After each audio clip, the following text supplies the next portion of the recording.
ગુજરાતમાં પણ એનાલોગ પનીર પર પ્રતિબંધ બાદ હવે તપાસનો ધમધમાટ તેજ થઈ ગયો।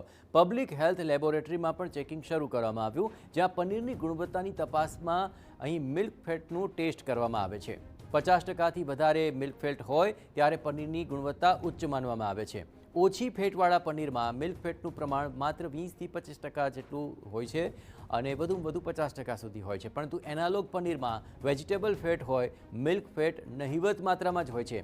ઘરે જ પનીરની તપાસ કરવા અહીં ટિંક્ચર આયોડિનનો ઉપયોગ કરી શકાય છે। આપણે જણાવીએ કે પનીરમાં ટિંક્ચર આયોડિન નાખવામાં આવે તો રંગ કાળો પડે તો તે નકલી હશે। ગુજરાતમાં એનાલોગ પનીર પ્રતિબંધ કરી દેતા જ હવે એએમસી હરકતમાં આવ્યું અને હવે અલગ અલગ જગ્યાએ ચેકિંગ શરૂ કર્યું છે। ખાસ લેબોરેટરીમાં આ પનીર, ઓરિજિનલ પનીર અને એનાલોગ પનીર કઈ રીતનું હોય તેને લઈને ચેકિંગ છે તે કરવામાં આવી રહ્યા છે। આ લેબોરેટરીમાં જોઈ શકાય છે કે જે બંને જે છે કે જેનું ચેકિંગ છે તે કરવામાં આવી રહ્યું છે। આપણી સાથે રીતુ સુથાર જે લેબોરેટરીમાં કામ કરે તેમની સાથે છે। કઈ રીતના આખું આ ચેકિંગ છે તે કરવામાં આવતું હોય છે? શું ઓરિજિનલ પનીર અને કઈ રીતનું એનાલોગ પનીર?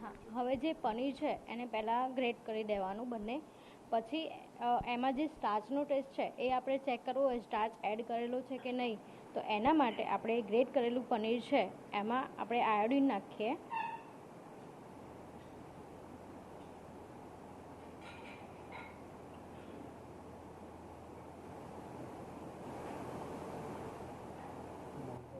આ જે આયોડિન એડ કરીએ છીએ તો જે પોઝિટિવ હશે ને સ્ટાર્ચ, એમાં આવો બ્લેકિશ ટાઈપ કલર આવે છે, પર્પલ અને બ્લેકિશ, તો એ પોઝિટિવ છે, એમાં સ્ટાર્ચ પોઝિટિવ આવે છે।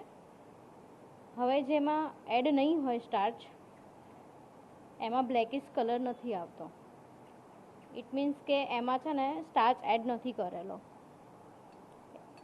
એટલે કહી શકાય આ સારી ગુણવત્તાવાળું પનીર છે અને આ એનાલોગ વાળું પનીર છે। હા, જેમાં મિશ્રણ કરેલું હોય સ્ટાર્ચનું એ છે ને ડુપ્લિકેટ પનીર હોઈ શકે, અને જેમાં સ્ટાર્ચ એડ ના કરેલો હોય એમાં તમને કોઈ કલર દેખાવામાં નહીં આવે, તો એ છે એ ઓરિજિનલ પનીર હોઈ શકે। જોઈ શકાય છે કે જે બંને પનીર કે જે ગુણવત્તાવાળું પનીર છે તેમાં ખાસ મિલ્ક ફેટ છે તે તપાસ કરવામાં આવતી હોય છે, અને જેને લઈને જેમાં આ જે એનાલોગ પનીર છે કે તેમાં કોઈ પણ મિલ્ક ફેટ છે તે નથી જોવા મળતો, અને જેને લઈને જ આખું કાળું છે તે થઈ જતું હોય છે। એ જ રીતનું આપણી સાથે અત્યારે હાલ જે લેબોરેટરીમાં જે ઇન્ચાર્જ છે તેમની સાથે વાત કરશું। વિમલભાઈ શું કહેશો, કઈ રીતના આખું આ પનીર છે તેનું ચેકિંગ કરવામાં આવતું હોય છે અને શું ખાસ તકેદારી? પનીરમાં પહેલાં તો એ રીતનું ચેક કરવામાં આવે છે કે પનીરના પ્રાઇમરી ટેસ્ટ કરવાના, જેમ કે અત્યારે તમને જે બતાવ્યું કે સ્ટાર્ચનો ટેસ્ટ કરવાનો, સ્ટાર્ચનો ટેસ્ટ કર્યા પછી એમાંથી ફેટને એક્સટ્રેક્ટ કરવાની, એ ફેટ એક્સટ્રેક્ટ કર્યા પછી એનું વિટ્રો રિફ્રેક્ટોમીટર રીડિંગ અને એની આરએમ વેલ્યુ કરવાની, કે જેના પેરામીટર ઉપરથી ખબર પડે કે એની અંદર મિલ્ક ફેટ છે કે વેજીટેબલ ફેટ છે। વેજીટેબલ ફેટ હોય તો એનું રિફ્રેક્ટોમીટર રીડિંગ છે એ 40 કરતાં વધારે આવે છે। જ્યારે ઘી હોય, ડેરી પ્રોડક્ટમાં જે ઘી વપરાતું હોય એ ઘી એટલે કે મિલ્ક ફેટ જે પનીરમાં જ હોવું જોઈએ એનો પેરામીટર 40થી 44ની વચ્ચે, એટલે 40 to 44 હોવા જોઈએ, જે એ બતાવે કે એની અંદર મિલ્ક ફેટનો યુઝ થયેલો છે। આરએમ વેલ્યુ એનું બીજું ફેક્ટર છે, બીજા પેરામીટર છે કે જે 24 હોવા જોઈએ। જો 24 કરતાં વધારેના આરએમ વેલ્યુ આવે તો એ કહી શકાય કે એ ઘી નાખેલું છે, એટલે કે એ રિયલ પનીર છે। અને જો એ 24 કરતાં ઓછું હોય અને એનું વિટ્રો રિફ્રેક્ટોમીટર રીડિંગ 44 કરતાં વધારે આવતું હોય તો એવું કહી શકાય કે એની અંદર વેજીટેબલ ફેટનું મિશ્રણ કરેલું છે, જે એનાલોગ તરીકે કહી શકાય। અચ્છા, બાની સાથે જ અત્યારે તો લેબોરેટરીમાં આ તપાસ કર્યું, પરંતુ લોકોએ પોતાના ઘરે કે અથવા પોતે ખુદે ચેક કરવું હોય કે જે આ પનીર સારું પનીર ગુણવત્તાવાળું છે કે એનાલોગ પનીર છે, તે કઈ રીતના ખ્યાલ પડે? હવે ઘરમાં આપણે એક ટિંચર આયોડિન, જે આપણે અહીંયા આયોડિનનો ટેસ્ટ કર્યો એ જ આપણે ઘરે કરી શકીએ।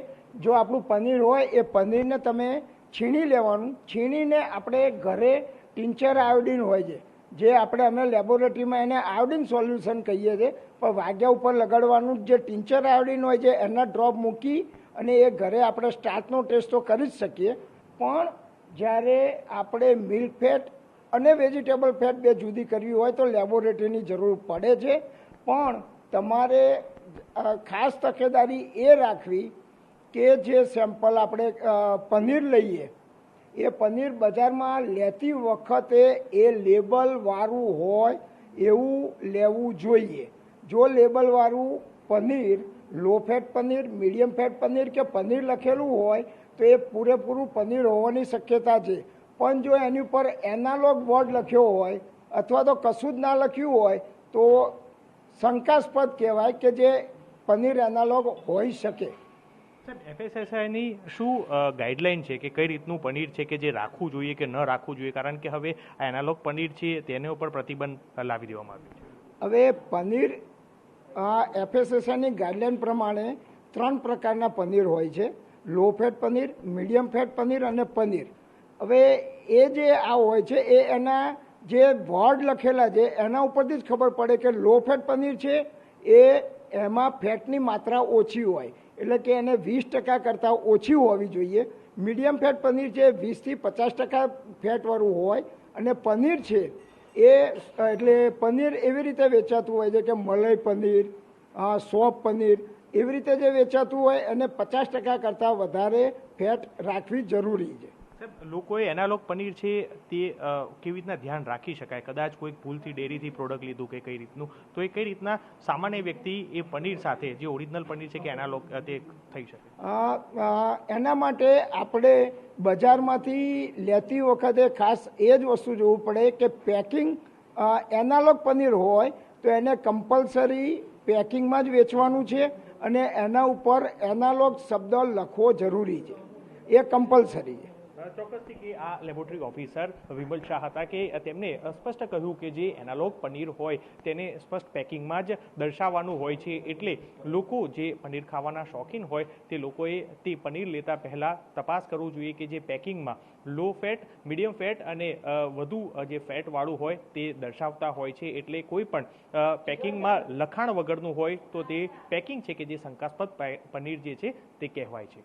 કેમેરા પર્સન ઇમરાન શેખ સાથે મિહિર સોની, TV9 અમદાવાદ.